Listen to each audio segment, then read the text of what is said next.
Hola chicos, ¿cómo están? En este video vamos a abordar el tema de integración numérica, utilizando los métodos conocidos como fórmulas de Newton-Cotes o Newton-Cotes. Son básicamente tres procedimientos muy sencillos, muy fáciles de utilizar y que se basan en un mismo principio, que consiste en escoger un polinomio simple que sea capaz de aproximar razonablemente bien a los datos que se tienen, y con base en ese polinomio estimar el valor de la integral. Vamos a tratar la regla del trapecio, que es el caso más básico, y posteriormente la regla de Simpson de 1/3 y la regla de Simpson de 3/8. Básicamente se trata de que cuando uno tiene una integral que quiere calcular, una función de x, para integrarla en un intervalo de a b, puede tener dos casos: o tiene la expresión de la función como se ve aquí en esta ecuación sugerida, o tiene una tabla de valores de la función. Si la función es difícil de integrar, si la función es compleja, o bien si no la conozco sino que tengo una tabla de valores de ella, entonces se podría usar un polinomio de grado n, que tiene esta forma general: a0 más a1x más a2x cuadrado, y así hasta el último término a sub n x a la n, para calcular de manera aproximada la integral de ese polinomio en el mismo intervalo a b, siempre y cuando ese polinomio aproxime razonablemente bien o se parezca suficientemente a la función que queremos integrar. Porque si esta función tiene una forma y el polinomio que estamos usando tiene una forma dramáticamente distinta, pues la diferencia entre las dos funciones hará que el cálculo tenga un porcentaje de error alto.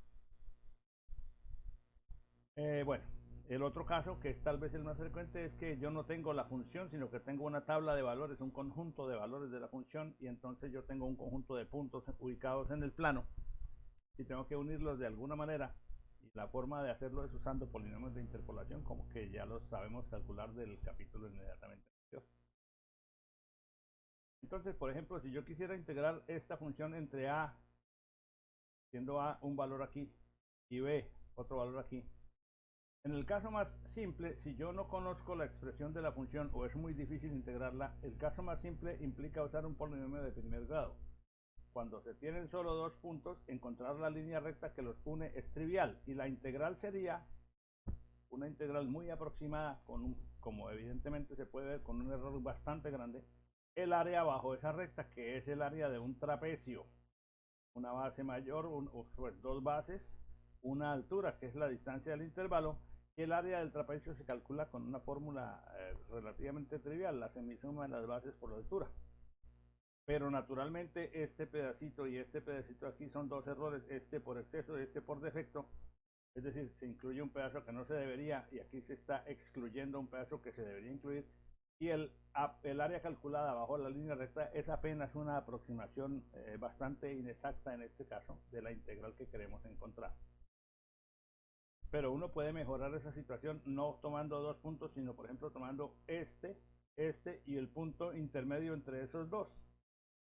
Entonces, si yo tomo esos tres puntos, ya no necesito restringirme solamente a una línea recta, sino que puedo usar un polinomio que pase por los tres puntos, que en el caso de tres puntos ya sabemos que el polinomio de interpolación único es de grado 2. Y este polinomio entonces implicaría que calcular el área bajo ese polinomio es una forma aproximada diferente de esta, de calcular la integral real que nosotros estamos buscando. Sin embargo, también tiene un error, porque aquí hay una zona que estamos incluyendo bajo la parábola que no hace parte de la integral que estoy calculando. Y aquí hay una zona que estamos excluyendo, o sea, que no se está considerando, que debería tenerse en cuenta. Pero al menos visualmente este segundo caso es más aproximado que este.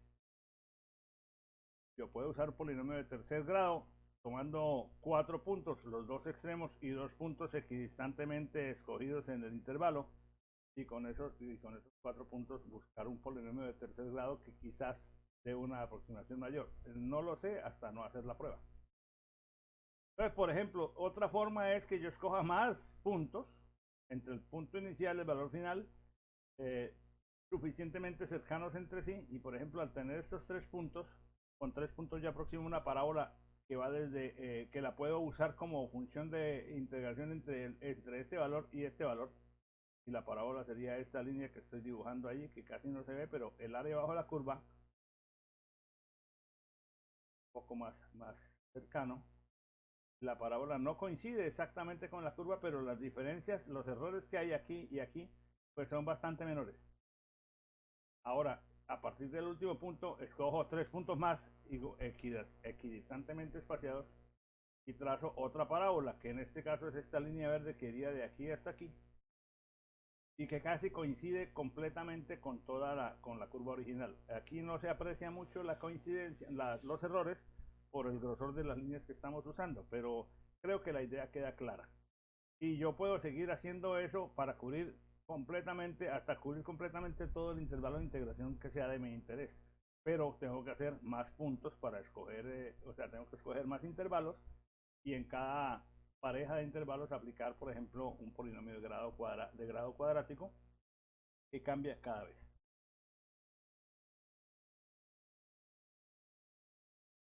Entonces, la forma más común es esa, sustituir la función por un polinomio de aproximación. Hay distintas maneras de abordar el tema de la integración. Hay fórmulas como estas que vamos a ver que son cerradas, es decir, que se conocen los datos al principio y al final del intervalo de integración. O sea, yo tengo este valor, la función en este punto la conozco, la función en este punto la conozco, y puedo tener varios valores intermedios. Hay otros métodos que se conocen abiertos, donde yo conozco algunos puntos de la función, pero deseo integrarla en un intervalo que está más grande o sea, cuyos límites están antes y después del primero y del último punto conocido. A esas se llaman fórmulas de integración abiertas y tienen un tratamiento diferente al de las fórmulas de integración cerradas. Hoy vamos a hablar en este caso de las cerradas. ¿Para qué se usa esto? Se usa pues básicamente para calcular integrales definidas, como lo acabamos de ver en los ejemplos anteriores, integrales de una función que conocemos la expresión o que conocemos una tabla de valores de ella, entre un límite inferior A y un límite superior B. También se usan para calcular en forma aproximada el valor de integrales impropias, que son, recuerden, son aquellas que tienen un límite en un valor que no es un número real preciso, como de A hasta infinito, o de menos infinito hasta B, o aquellas que tienen alguna discontinuidad en el intervalo de integración con la función, aquellas en cuya la función que se está integrando tiene alguna discontinuidad en el intervalo de integración. Esto también se usa como una herramienta de base para el proceso de resolver ecuaciones diferenciales ordinarias en forma numérica, que es un capítulo muy más adelante de este. Entonces, el caso más elemental, que ya lo esbozamos un par de láminas atrás, es el de la regla del trapecio. Consiste en usar, en lugar de la función que estamos integrando, una función de grado 1. Por eso pusimos aquí f1 para señalar que esto es una función de grado 1, que la función de grado 1, de grado 1 es una recta. Sabemos que esa función de grado 1, esa línea recta, la podemos expresar así. Esto ya lo hemos hecho 50 veces en el pasado. Entonces, al integrar esa función de grado 1, obtengo en forma aproximadamente igual la que estoy buscando, la integral que estoy buscando, pero reemplazando la función por el polinomio de grado 1, que es una línea recta.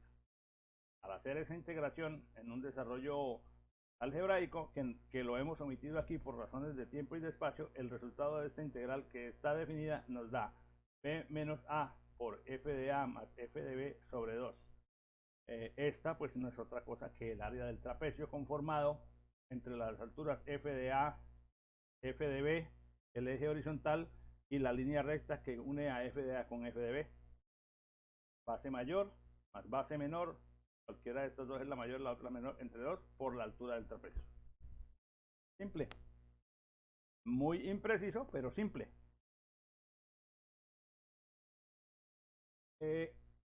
Como esa función calcula el área bajo la línea recta, obviamente hay una diferencia que es un error. solamente funcionaría con exactitud si la curva que estamos integrando no es una curva, sino es una línea recta, que sería el único caso en que la fórmula del trapecio en un solo intervalo es completamente exacta. Se han hecho análisis y estudios acerca de cómo es el error para estas aproximaciones, y si ustedes tienen el tiempo de leer la demostración respectiva, encontrarán que el error de truncamiento para cuando se aproxima la integral con una línea recta en un intervalo entre a y b nos da esta expresión donde f2 es la segunda derivada calculada en un punto cualquiera intermedio dentro del intervalo de a a b. Esta pues obviamente es una expresión algo compleja de digerir, y normalmente no es una preocupación en esta clase de problemas, pues porque de todas maneras sabemos que hay un error y nosotros más bien le apostamos a la precisión del método por otras vías. Ahora bien, como pensar que aproximar una integral como esta con una sola línea recta entre a y b, pues es un cálculo evidentemente impreciso. Digamos, el paso siguiente, obvio, lógico, es no hagas una sola línea recta, divide esto en varias partes y en cada partecito calculas la línea recta, que ya sabemos que el área calculas la suma total como el área del primer trapecio más el área del segundo más el área del tercero y así sucesivamente. Entonces, lo que quiere decir es que se aplica la regla del trapecio en cada uno de los intervalos por separado y se suman los valores obtenidos. Si yo logro dividir el intervalo original de integración, es decir, el espacio que va, permítanme, entre A y B, si yo lo subdivido en pedacitos iguales de ancho, entonces tendré, por ejemplo, si lo divido en 5 intervalos, tendré 6 valores. El valor inicial, el primero, el segundo, el tercero, el cuarto, el quinto y el último. Y el quinto, que es el último, entonces tendría 6 valores uniformemente espaciados en X. Eso es así. Me basta calcular la regla del trapecio en cada uno de esos subintervalos, sumar los valores obtenidos y obtengo por esa vía un estimado del valor de la integral. ¿Qué tanto es eso exacto o no? Bueno, depende de en cuántos pedazos divida yo el intervalo, porque recuerden que la integral es f de x por dx. Si el de x es un indiferencial pequeñito, o sea, tengo muchos intervalos, pues la suma total me va a dar más aproximada porque la diferencia entre los segmentos de recta y la curva es menor. Entonces, además, cuando yo no conozco sino una tabla de valores de la función y no la expresión de ella, pues es obligatorio hacerlo en algún método. Pues, por ejemplo, entre A y B o entre x0 y x2, cogiendo un punto medio, pues yo tengo el área sería la de estos dos pseudo trapecios, que son triángulos, porque bueno, no, son trapecios porque aquí hay una altura y aquí hay otra. Pero obviamente hay mucha imprecisión.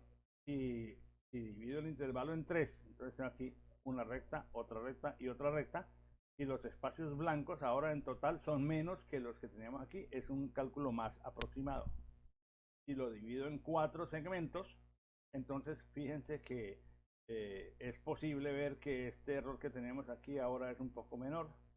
No sé si la suma total sea menor que la suma total de aquí, pero evidentemente la precisión va creciendo. Si lo divido en más intervalos, cada vez voy a tener menos error. ¿Hasta cuándo crece eso? Bueno, hay que mirar ciertas cosas hasta cierto punto, siempre que no se pierda la precisión. Pero la idea general es que a mayor número de intervalos es mejor el resultado. Entonces, ahora bien, ¿cómo formalizamos eso en una expresión algebraica?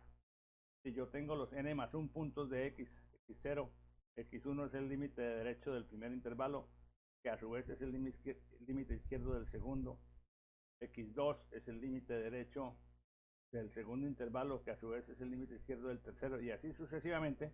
Si esos puntos están uniformemente espaciados, entonces la altura, el ancho de cada intervalo será b menos a dividido entre n, siendo b el extremo derecho del intervalo y siendo a el extremo izquierdo del intervalo original, y n el número de divisiones en que se ha partido ese intervalo original. Entonces yo puedo decir que la integral entre a y b de f de x es lo mismo que si yo integro de x0 a x1, siendo a igual a x0 a x1, más la integral de x1 a x2, más la integral de x2 a x3, más la última de xn menos 1 a xn, donde xn también es el extremo final del intervalo original. Y si a cada una de estas le aplico la regla del trapecio, pues tengo que es el área del primer trapecio, f de x1 menos f de x0 sobre 2, semisuma de las bases por la altura. El área del segundo trapecio, el área del tercero y así sucesivamente. Como todos los intervalos tienen el mismo ancho, el valor de h es igual para todos.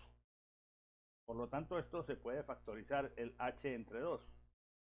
Y esto nos va a dar entonces h entre 2 por f de x0 más 2 veces la sumatoria para ir desde 1 hasta n menos 1 del f de x u y, este que se repite en el siguiente, este que se repite en el anterior, y ahí termina esa sumatoria, más el último término que está aquí. Y esta es la famosa regla del trapecio de aplicación múltiple. Entonces, si tienes n más 1 valores, perdón, si tienes n más 1 valores de una variable, puedes hacer el cálculo de la integral de esa variable entre el límite inferior y el límite superior, haciendo uso de esta expresión.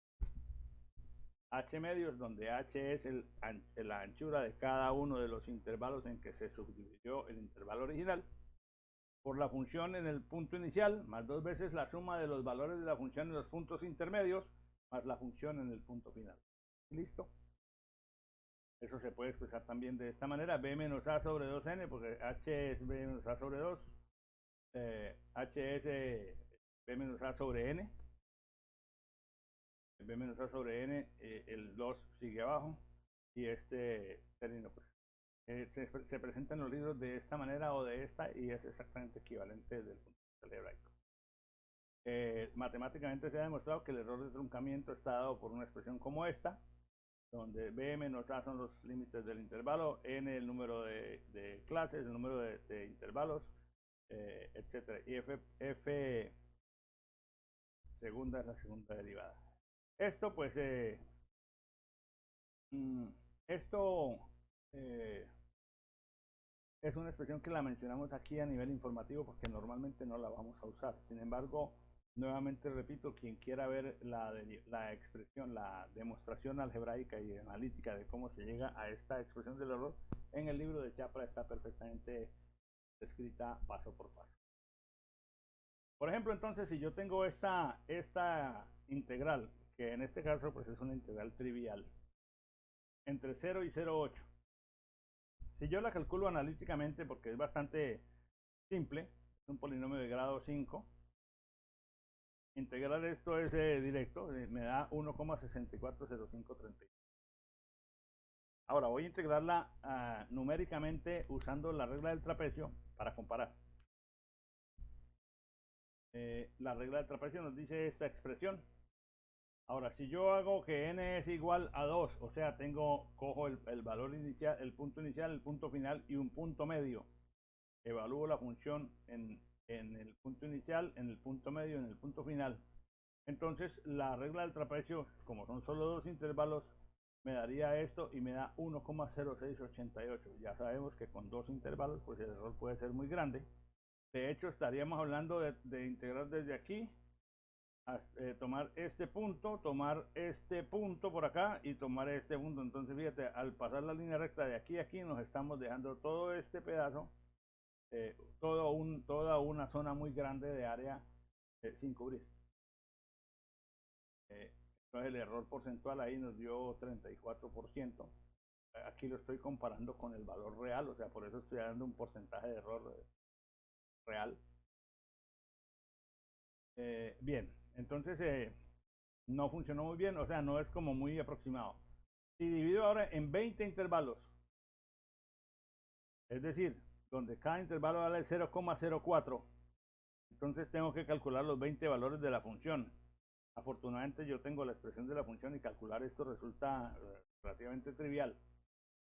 Y la fórmula de la regla del trapecio, cojo el primer valor de la función, dos veces la suma de todos los valores intermedios que son desde el 0,9209 hasta el 1,1502, más el último 0,2320 y todo eso divide entre el número el doble del número n y eso me da 1,6341 que ahora sí está muy parecido al valor real que es 1,6405, un porcentaje de error relativo, el error real de 0,4%, 0,38%. Fíjense que con solo hacer 20 intervalos ya la cuestión creció. Y uno puede decir, pero es que 20 intervalos son muchos. Depende de cómo lo esté viendo, porque hacer esto para 10, para 20 o para 1000 intervalos es un trabajo igualmente complejo, desde el mismo nivel de complejidad, porque no lo vas a hacer manualmente, lo vas a hacer con una hoja electrónica o con una herramienta de cálculo. Si yo subo eso a 200 intervalos, obviamente a 200 intervalos he disminuido a la décima parte del intervalo anterior cada uno. Ahora h es de 0,004. Y la integral sumada, la aplicación de la regla del trapecio múltiple sobre los 200 intervalos me da un valor de 1,6404. Y el valor real era 1,6405, con lo cual el error porcentual de este resultado es de 0,000039%, que es un valor bastante cercano al cero. Quiere decir que este valor es bastante cercano al valor real de la integral. Aquí tenemos un programa, pues evidentemente esto es un programa que hace una mera suma, o sea que no tiene ninguna complejidad. Tengo una función en donde voy a meter el valor de la función, por aquí lo vamos a tener, en este caso, el valor del polinomio que vamos a evaluar. Y el programa simplemente lo que hace es capturar los límites inferior y superior, la cantidad de subintervalos. Obviamente estos valores en este programa no se están aplicando ningún código para validar que los valores sean consistentes. Estamos asumiendo que el usuario introduce los valores adecuadamente. Luego entonces en unos arreglos se van a introducir los valores de las x y las y. Primero se calculan los valores de x de cada uno de los intervalos porque ese b menos a sobre n es el valor de h, y entonces empieza a llenarse un vector con esos valores y luego entonces empieza a llenar el otro vector calculando las abscisas y las ordenadas con los valores respectivos. Luego se calcula la suma de la regla del trapecio en una forma simple con un mero ciclo directo y ya. Entonces realmente como muestra de programa pues es una cosa relativamente trivial. A veces ocurre que los errores se propagan de una manera no favorable. ¿Se acuerdan ustedes del problema del paracaidista que vimos al principio? Ese problema nos decían que la velocidad estaba dada por esta expresión, velocidad en función del tiempo de la gravedad por la masa sobre c, que es el coeficiente de resistencia del aire, por 1 menos e a la menos c sobre mt, donde el tiempo. Si suponemos que la gravedad vale 9,8 y la masa es de 68,1 kilogramos y el coeficiente de arrastre del paracaídas es de 12,5, y se quisiera saber qué tanta distancia ha cubierto el paracaidista después de un cierto tiempo t, pues obviamente si yo tengo la expresión de la velocidad para calcular la distancia recorrida, ¿qué debo hacer con la velocidad? No es derivarla, es integrarla, porque la distancia recorrida es la integral de la velocidad y que me daría entonces en este caso esta integral. ¿Por qué? Porque es con respecto al tiempo y g, m y c son constantes. ¿De acuerdo? O sea que este término sale de la integral y queda por dentro solamente 1 menos e a la menos c sobre mt. C es una constante, m es una constante, o sea que estos son números. Si yo la resuelvo para t igual a 10, por ejemplo, ¿cuánta distancia ha recorrido a los 10 segundos? El valor exacto, después de integrar esto analíticamente usando el cálculo integral, me da 289,43 metros. ¿De acuerdo? Ahora, numéricamente, Si yo hago la aplicación de la regla del trapecio para 10 segmentos me da 288. El valor de referencia era, perdón, 289,43. Para 20 me da 289,26. Para 50, 289,40 y va creciendo. Pero fíjense que por aquí en algún momento, pues solamente con estos segmentos de prueba, 10, 20, 50, 100, 200, 500, en algún punto la precisión empezó a perderse.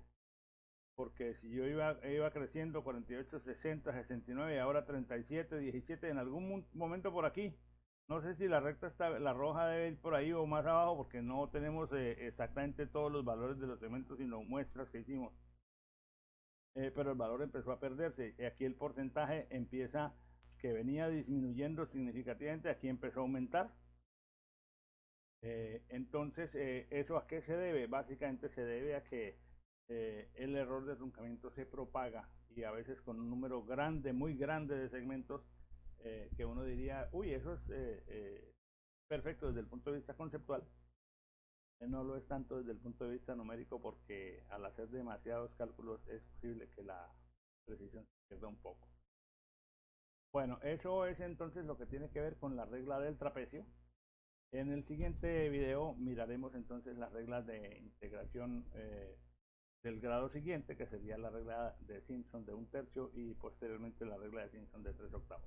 Por el momento no es más, nos vemos en el siguiente video, que estén muy bien.